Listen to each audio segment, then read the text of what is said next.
Estamos começando mais um Pessoas de Valor aqui na Santa Cecília TV. Hoje nós temos uma convidada gringa. Por que gringa? Porque normalmente Pessoas de Valor é pessoal de Santos, máximo capital, mas de repente vem uma pessoa que é uma líder, uma formadora de opinião, principalmente do interior paulista, mas que está no país inteiro, claro, fazendo um trabalho incrível.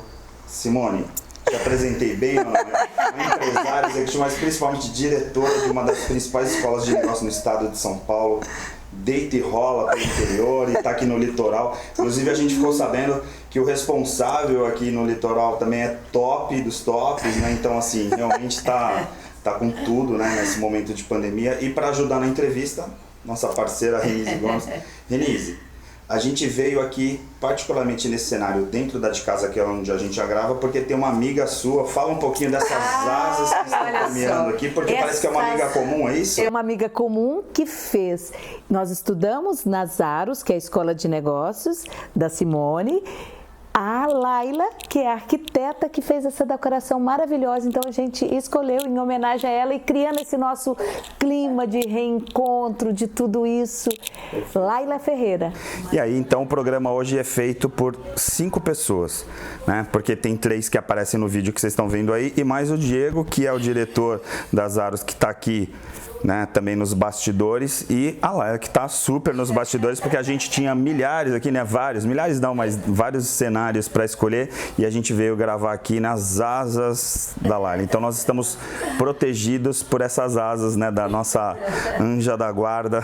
Verdade. Seja bem-vinda, brincadeiras à parte, muito legal, agradecer a tua presença aqui no Pessoas de Valor. O Pessoas de Valor, ele tem uma vertente de falar muito de desenvolvimento humano, e aí o desenvolvimento humano dentro de várias vertentes, e uma delas a gente fala muito de comportamento, a gente tem a BRH que nos apoia, a gente fala de comportamento empreendedor, de recursos humanos, efetivamente. Então eu queria começar com essa pergunta. Hoje, para ser empreendedor, tem que ter nervos fortes para poder sobreviver a esse país que a gente vive, a esse mundo que a gente vive? Gente, eu fico muito feliz, primeiro, né, de estar aqui. Gratidão pelo convite. Ari, Renise, uma grande amiga. A Laila, né, que está presente entre nós. E, né, você falou assim, internacional, mas eles vão ver os porquê, meu. Vai falar, poxa, ela é do interior, ela é caipira mesmo, né? Não, é que, na verdade, ela tem várias formações internacionais que eu nem entrei nesse mérito. Como que está a inteligência emocional desses nossos empreendedores? Vamos lá. Ari, eu quero puxar sobre a questão assim, né? Veio a pandemia e parece que deu alerta para todo mundo. Então, tirando o caos da pandemia, veio uma alerta para nós como empreendedores, empresários ou como pessoas, de que nós temos que cuidar do nosso eu. E o empresário, ele tinha uma resistência de que ele não precisava cuidar dele, que a equipe tinha que estar motivada, que a equipe tinha que estar alinhada, que os produtos tinham que estar na inovação e ele, né? E o autocuidado. Então, a pandemia favoreceu, né, a Zaros Escola de Negócios, mostrando que a transformação é do interno para o externo. Então, a minha carreira, eu comecei liderando, treinando as bases dentro da empresa. E aí é quando a gente percebeu quem fazia toda a coisa errada, ou estressava, ou era ansioso, era o dono. Então foi aí que nós tivemos a luz e falamos, a gente tem que treinar o empresário, a gente tem que treinar e entender que ele tem que ser um líder, ele tem que ser um gestor e ele tem que ser um empreendedor. Agora, eu tive a oportunidade, tempo atrás, de dar uma entrevista, na verdade, para a Folha, porque eles estavam fazendo o Harvard Business Review, que era o perfil dos empreendedores, dos empresários, né, e aí tinha alguns brasileiros, e a gente estava comentando sobre assim, as características do brasileiro, né? E aí até trazendo um pouquinho para esse conceito do jeitinho brasileiro, né, que valoriza, às vezes até vê do lado pejorativo, mas o empresário brasileiro, ele tem entre as suas competências, que eu pontuei naquele momento, a criatividade, né? E criatividade, muitas pessoas ligam à questão da vocação, como se a pessoa tivesse nascido com a criatividade. Eu tenho certeza que é um dos pilares que você trabalha lá na Escola de Negócios. Como que você vê essa questão da construção da criatividade para poder buscar inovação, para poder buscar um resultado diferente dos outros empreendedores? Olha, existe realmente que o senso comum, a pessoa mais inteligente é a pessoa mais criativa. Errado. Harvard já falou que não, né? Nem sempre a inteligência tem sinônimo de criatividade. A criatividade é a busca do novo, é estar insatisfeito do jeito que as coisas estão, mesmo que as coisas estejam bem ou não, é fazer coisas diferentes, de maneiras diferentes, mas também não é ser um tio pardal, né? Claro que eu quero inventar um outro iPhone e tal, mas assim, uma maneira de atender diferente, uma maneira de você entregar o produto de uma forma diferente, que tenha um cheiro, que o cliente tenha essa experiência. E o brasileiro, ele precisa quebrar esse senso comum que o jeitinho brasileiro é ruim. O jeito brasileiro, ele é um jeito flexível, é um jeito criativo, a gente é muito adaptável, né? O povo brasileiro é muito adaptável, por isso que até nessa pandemia foi um dos países que mais revolucionou. Você sabe que nós tivemos mais de 2 milhões de e-mails feitas nesse último ano. Então, assim, é gente que aí perdeu o emprego, e aí a coisa tá ficando ruim. Foi lá, fez o brigadeiro ele inventou rechear o brigadeiro, que já é um recheio. Você fala, meu Deus, como que ele conseguiu isso? Então, quando o brasileiro, o povo brasileiro, entender o seu potencial, a gente ganha o mundo. Eu falo isso há 25 anos. Nós temos que ser cidadãos, nós precisamos amar o nosso país, porque é um país de oportunidades, ok? Com certeza. Eu queria trazer a Renise para essa discussão também, porque a Renise, ela tem essa, lógico, toda uma vivência, uma bagagem, né, na liderança, claro, e agora está vindo também com uma abordagem da liderança que você coloca como uma liderança eficaz, né, e para mim, eficácia representa um monte de compromissos e um monte de competências, inclusive, que está por trás da eficácia, mas queria trazer um pouquinho você, Renise, assim, para esse ponto, que a gente está falando das competências, né, do empresário, do empreendedor, e assim, a gente falou por muito tempo a diferença entre o líder e o chefe, como se o líder fosse algo ideal, algo perfeito, ou seja, que tem lá todas as características de um bom chefe, de um bom líder, e o chefe do ponto de vista pejorativo e tal. Só que na minha visão, e aí queria trazer para você a discussão, que muitas vezes a gente colocou que a liderança por si só é boa, como se só tivesse um tipo de liderança. E na verdade, quando a gente compara a liderança com chefia, a gente acaba diminuindo os dois. O que você acha? Eu tô equivocado? Ou foi uma boa provocação para o líder eficaz? Provocação, né? E assim, a gente tem uma evolução da liderança, a gente tem os estilos diversos, mas aí eu vou fazer uma mistura assim na sua fala. Quando a gente fala de chefe, todo mundo sabe o que está falando, não precisa nem explicar, né? Agora, quando a gente fala de líder, o líder, ele tem vários momentos e nessa figura de líder ele tem vários papéis. Eu costumo até fazer assim, pensando que é um boné. Então, o primeiro boné do líder é o boné de gestor. É aquela hora que você tem que dar uma ordem, que você vai falar, ó, o horário de chegada, a meta é essa, então é o gestor. O segundo bonezinho é o de coach. É aquela hora que você vai ouvir realmente aquela escuta atenta naquilo que ele está te trazendo, dar um feedback, né? Até fazer uma delegação que seja eficaz. E o terceiro bonezinho, aí é o de educador. É aquela pessoa que você vai investir um pouco mais. Ou eu mesma vou te treinar, ou vou te mandar lá fazer o Kiron, porque vai ser importante, o Oreo, né? Vou desenvolver, ou terceirizando ele mesmo, ou um colega da própria empresa, que é aí o bonezinho do líder educador. Então, dentro do líder, a gente já tem essas versões, né? Porque às vezes a pessoa acha que o líder tem que ser um líder boazinho, e está totalmente equivocado. Por isso que até trouxe, porque acaba tendo uma distorção, né, de achar que o chefe é aquele que dá bronca e o líder é o cara bacana. E na verdade, até dentro dessa metáfora que você usou, o líder gestor, o líder coach e o líder educador. Agora para vocês duas, né, começando aqui com a Simone, não está faltando referências também para a gente? Assim, eu dou aula há muito tempo na universidade, assim, e confesso que, inclusive na pós-graduação, eu vejo isso, não é só assim, porque o adolescente mudou. Na própria pós-graduação, a gente tinha, por exemplo, um comprometimento de alguém que ia vir fazer por um MBA, uma especialização, buscar um determinado grau de técnica, né, de habilidades, tal, para desenvolver no seu próprio negócio, particularmente no MBA. E aí, de repente, a gente vê muitas vezes pessoas buscando certificados, né, que a gente até brincou nos bastidores, ainda nem peguei meu diploma lá da pós-graduação. E assim, hoje as pessoas ficam babando por diploma para poder colocar no LinkedIn que terminaram um curso ou colocar um currículo Lattes. E aí não está faltando referência, porque inclusive dentro de casa, né, parece que os pais foram desaparecendo até por conta de ter que trabalhar e tal, e aí ficou esse esvaziamento e às vezes acontece que o líder, né, ou o gestor acaba se tornando um pai para o funcionário, porque ele não teve pai, não teve mãe. Exato. Como que vocês veem isso? Eu quero só puxar ainda a pergunta anterior, por isso que o autoconhecimento é muito importante, porque quando eu me conheço, eu olho para as minhas emoções, eu vou saber determinar que posicionamento eu tenho que ter naquela situação. Se é de um feedback, se é de um direcionamento, se é de uma audição que eu tenho que ter para o meu colaborador.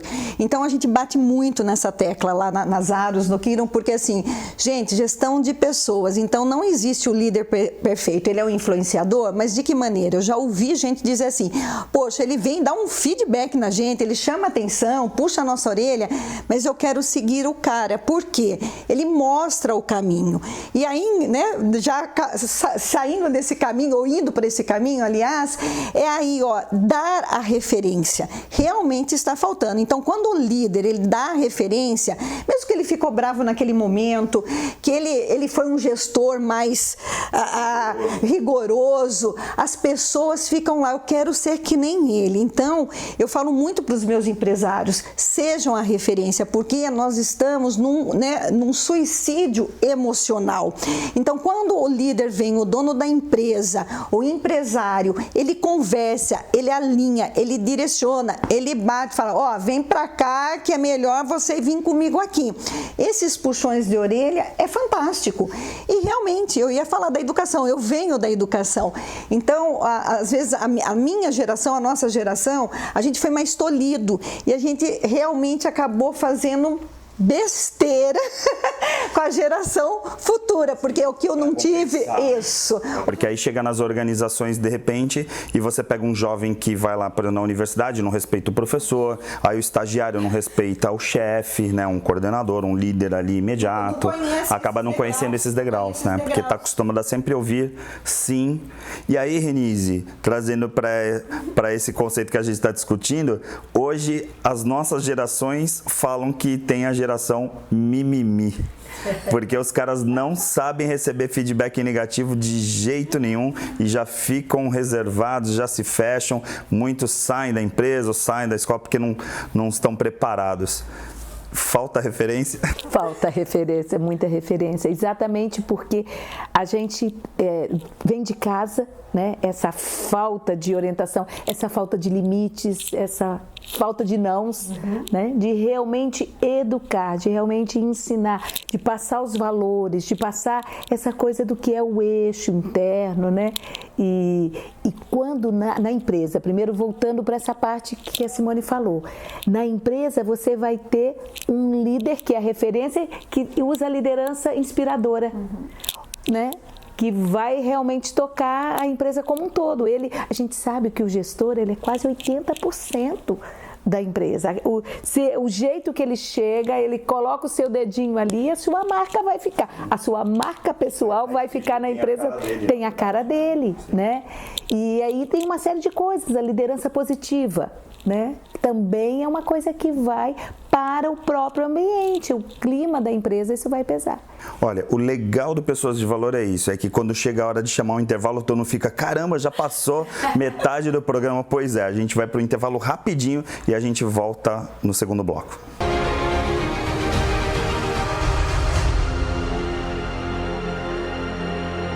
O Célula Mater foi criado há 30 anos pelo Dr. Carlos Eduardo, um dedicado biomédico que decidiu usar todo o seu conhecimento para cuidar melhor das famílias da nossa região.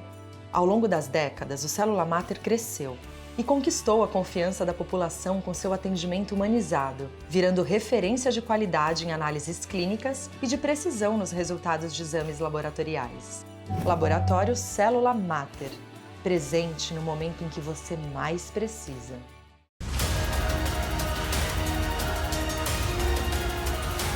Olá, sou a coach Renise Gomes.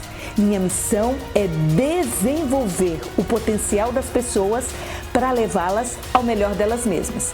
Estou com um programa de desenvolvimento pessoal e de liderança, Líder Eficaz, feito sobre medida para você. Faça contato pelas redes sociais e o site Coach Renise Gomes.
Estamos de volta com pessoas de valor e o legal do programa é isso, é que até o intervalo tem marcas super bacanas, porque aqui na Santa Cília TV tem grandes anunciantes, marcas que apoiam iniciativas como essa, porque se você for pensar hoje na TV brasileira, qual é o programa que fala de neurociência, desenvolvimento humano, liderança e todos esses comportamentos que estão envolvendo, né, a sociedade, principalmente a inteligência emocional? Não tem, né? Mas aqui na Santa Cília TV tem. Então, Célula Mater, de casa, BRH, um monte de gente que apoia. E aí aqui uma equipe com Renise Gomes, Flávio Maneira, Roberto Debs, Carlos Eduardo, só gente top, né? Paulo Queja. Assim, a gente, eu outro dia estava revendo até para falar com vocês. Os entrevistados, né, do programa. Então, assim, a gente já teve vários entrevistados internacionais mesmo, né, que aí a gente até fez o programa em inglês e tal, e aí pegou lá o presidente da Associação de Psiquiatria Norte-Americana, o presidente da Associação MDR aqui, né, a presidente que é Ana Castelo de MDR no Brasil, assim. A gente pegou gente, assim, do mais alto nível sempre, então a gente tem uma régua bem alta, né, e isso que é legal no programa, porque se você for lá no pessoasdevalor.com.br e ver quem que tá no programa, você fica assim, né? É uma aula, uma enciclopédia, né? Eu diria até que é uma pós-graduação. E aí, para que isso aconteça, tem empresas que apoiam a gente e outros profissionais, né? Não só empresas que apoiam para fazer esse programa ser um programa bem bacana. E claro, como passa na Santa Cília TV, que é uma emissora educativa que tem uma qualidade bem bacana, reforça ainda mais. Mas voltando aqui, a gente estava falando um pouquinho sobre alguns comportamentos, né? Trouxe até o Harvard Review, né? Que trata um pouco dessas questões. O que uma pessoa, quando se forma em fisioterapia, se forma em odontologia ou publicidade, uma pessoa fala assim, eu vou montar meu negócio. Às vezes a pessoa nem trabalhou em lugar nenhum e resolve empreender. E aí ela não tem características, não tem preparo, não tem as habilidades, ou vamos chamar assim, das competências para trabalhar, né, para efetivamente ser esse gestor. Como que é ter uma escola de negócios nesse cenário maluco que todo mundo acha que é empresário e boa parte nem tem noção do que é ser gestor, muito menos empresário, Simone? Olha, a Zaros já está há 25 anos no mercado, então nós passamos por vários ciclos e eu falo que isso é fantástico, é um aprendizado para nós, porque vai existir sempre, né? Existirão ciclos altos e baixos.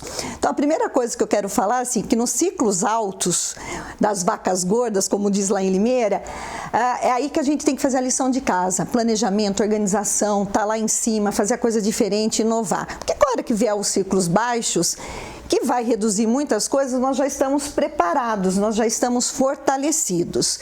Então, isso é fundamental. Eu falo que para os empresários, veio uma crise, lógico, não vamos comparar crises, mas nós temos que estar preparados para isso. E você falou uma questão muito importante, fisioterapeuta, dentista, profissionais liberais, enfim. Na faculdade, eu acho uma pena ainda não falar que eles não vão ser apenas um técnico, porque a partir do momento que ele tem que ter cliente, ele tem que ter fornecedor, ele tem que ter um estabelecimento físico, online, ele vira uma empresa. Então, todos nós somos um empresário, mas a palavra empresário assusta, né? Mas eu não sou empresário, eu só sou um dentista. Então, quando eles chegam até nós, eles estão lá, olha, eu tô com a cabeça aqui, porque eu gosto de fazer a cirurgia, eu gosto de fazer a massagem, mas você tem que empreender, você tem que saber planejamento, planilha, custo, ponto de equilíbrio para ganhar dinheiro e ter qualidade de vida. Então, a Zaros, ela veio para esse mercado para isso mesmo, ensinar o passo a passo, desde o início, porque a importância de uma missão, de uma visão, de ter reuniões com as pessoas, de eliminar esse senso comum.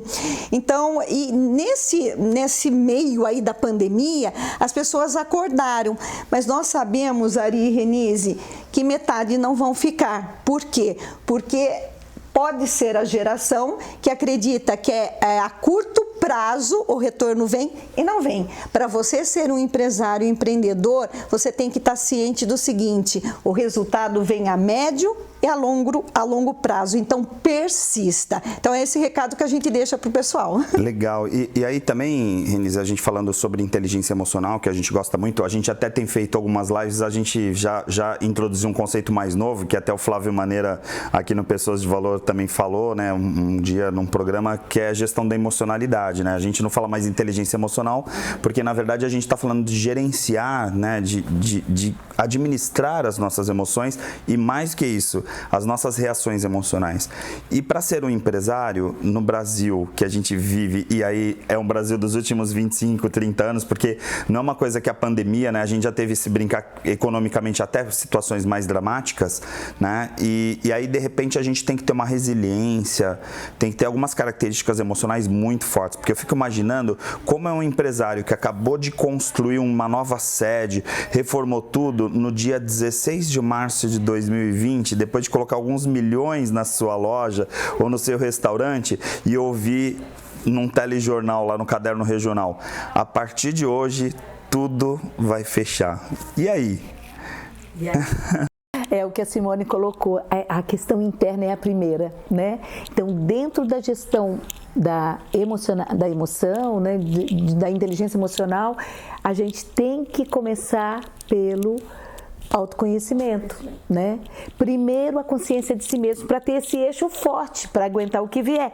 Depois, a consciência do outro, né? Primeiro tem que estar fortalecido intimamente, internamente, para depois para o outro. E aí eu faço também a gestão, o autocontrole, para depois ver a questão do social, né? Então, tudo isso a pessoa vai desenvolvendo para poder estar aí no mercado. E o interessante, assim, eu fiz o Quiro, foi um privilégio, né? Eu fui trabalhar como coach, a Andréia Silva Santos me indicou para a Simone, eu fui trabalhar como coach. E quando eu comecei a atender as pessoas, os empresários, foi espetacular. Acaba se gerando, igual no marca pessoal, se gera uma linguagem própria que eles entendem entre eles. Simone falou, não, você tem que fazer o Quiro. E foi um aprendizado enorme, porque a gente trabalha inteligência emocional, a gente trabalha física quântica, coaching, né? E toda a parte dos 5S, do Smart, né? Então, é a parte técnica, é a parte de recrutamento e seleção. Então, é uma mescla de tudo, exatamente para que a pessoa esteja empoderada, né? E aquilo que vier de fora, ela consegue sobreviver. Seja a pandemia que pegou muita gente ali, todos nós, né? Acho que até hoje a gente ainda vê a máscara na rua e ainda fala que mundo é esse, né? Sim. Mas alguns empresários em situações difíceis mesmo. Agora, quando a gente fala de comportamentos empreendedores, né? Porque tem várias iniciativas, né? Vários treinamentos, várias formações, e aí, claro, existem as formações acadêmicas, que nem você colocou mesmo, né? Esses profissionais liberais. Hoje em dia as universidades, e aí eu falo até pela Unisanta que tem bastante disciplinas, até enraizadas já nesse processo para tentar formar o profissional liberal mais empreendedor do que nunca, mas também tem uma, que eu falo de resiliência, mas tem um outro lado também, que hoje se fala muito assim da instabilidade jurídica, né, dos cenários que mudam muito rapidamente. Então, assim, um cara vai investir num terminal aqui do Porto e aí ele constrói lá o terminal, investe milhões, aí de repente fala, não, agora a gente vai trocar esse contrato aqui porque vai passar um túnel ou uma ponte aqui e tal, e aí o cara de repente fala, pô, peraí, eu ganhei uma concessão, participei de uma licitação, investi milhões e aí vai mudar tudo. Essas trocas de cenário, de certa forma, também não ajudam, por necessidade, a gente ter aquele comportamento que eu comecei o programa falando sobre criatividade? Criatividade. Lá nas Aros, a gente chama de TBC, tire a bunda da cadeira, né? Então, o empresário, ele precisa tomar o TBC constantemente. E uma outra questão é trabalhar na prevenção. Então, o empresário, ele acha que pagar um advogado mensalmente é custo, né? Pagar um escritório de contabilidade é custo. Gente, isso daí vai nos livrar a gente da dor de cabeça, porque eu costumo dizer assim, Ari e Renise, a conta um dia chega, né? E aí, se tiver essas mudanças de cenário, eu vou lá, olha, vê lá o que vocês vão fazer, vocês brigam ali por mim. Então, isso facilita a nossa vida. Então, para a gente entender isso, nós temos que fazer esse mindset, a gente tem que ampliar a nossa mente. Então, nada cai do céu, nada realmente é fácil, é trabalhoso e você tem que ter, assim, esse poder de querer fazer sempre mais. Eu falo assim, não, nem todo mundo nasceu para ser empresário, empreendedor. Tem uns que nasceram só para dar criatividade, é o intraempreendedor que está na nossa empresa, mas o empresário, ele precisa estar rodeado de todas essas informações, ele precisa ter múltiplos conhecimentos. Eu não preciso ser expert em finanças, mas eu tenho que saber que isso é muito importante para o meu negócio. Mas não pode ser enrolado pelo teu profissional de finanças, né? Mais ou menos isso, né? Isso aí, mas por isso que eu preciso saber para depois delegar. Então, eu bato o olho ali na minha planilha e falo, o que essa vírgula aqui está faltando de errado, né? Então, por isso que a gente precisa ter conhecimento. Agora, para a gente fechar, né? Porque o programa voa. As pessoas que estão assistindo o programa, claro, pela internet a gente está no mundo inteiro, né? Mas as pessoas que, por exemplo, são aqui da região, eu até brinquei, né? A gente brincou no início falando do Diego, que representa as Aros aqui na região. Aonde que as Aros está, assim? Ela, originalmente a gente falou do interior de São Paulo, né? Mas ela tá em todos os lugares, né? Até porque hoje em dia com online, né? Quem está nos assistindo, por exemplo, encontra as Aros como? No site? Isso, encontra as Aros no site, www.Aros Escola de Negócios, no Instagram, @Aros Escola de Negócios, no nosso canal de YouTube também. Aqui em Santos, nós, né, ministramos as aulas no Smart Center e em Limeira é a nossa filial. Então, lá nós temos mais de 10 unidades e tivemos o privilégio de estar aqui já quase 10 anos em Santos, formando empresários e empreendedores. Legal. E falar com o Diego aí, né? Diego é o nosso diretor aqui. O Diego é super conhecido aqui em Santos, assim, qualquer dia ele vai estar aqui na frente das câmeras também. Hoje ele está nos bastidores. Na verdade, o programa de hoje está sendo dirigido pelo Diego, que é um ótimo diretor, que nos salvou na gravação de hoje, né? Piada interna, né? Renise, obrigado pela tua participação mais uma vez, nossa parceiraça. Olha, sucesso, né? Parabéns. Lógico que quando a gente fala de uma escola de negócios, mais do que nunca, né, a gente precisa dessa formação para esses profissionais, porque eu sempre falo, né, existe faculdade de tudo, inclusive faculdades de negócios, faculdade de administração, mas muitas vezes a gente precisa de algo a mais, e aí para encontrar esse algo a mais que é difícil, né? Então fazer essa ponte, essa conexão com quem está assistindo o programa, fica aí a dica, o site está também no vídeo, e aí procurem ajuda. Da mesma forma que a gente falou no início do mês de setembro sobre o Setembro Amarelo, de você procurar ajuda, não tem problema algum você que é empreendedor, que você está começando negócio, fala assim, poxa, eu vou buscar, né? Vou fazer um curso de liderança com a Renise, vou buscar uma mentoria, vou buscar uma consultoria, vou buscar uma escola de negócios, né? Por quê? Porque de repente você fica achando que sabe tudo e aí depois que você quebra, vem aquele arrependimento e pensar, poxa, onde eu errei? E de repente estão coisas simples na mesa e que pessoas que têm essa experiência podem passar para você. Então é uma baita oportunidade, um bom investimento de você pensar nesses caminhos que a gente disponibiliza, principalmente aqui no programa, tá bom? Então, boa semana para vocês, boa semana, fica com a programação da Santa Cecília TV e a gente se encontra na semana que vem.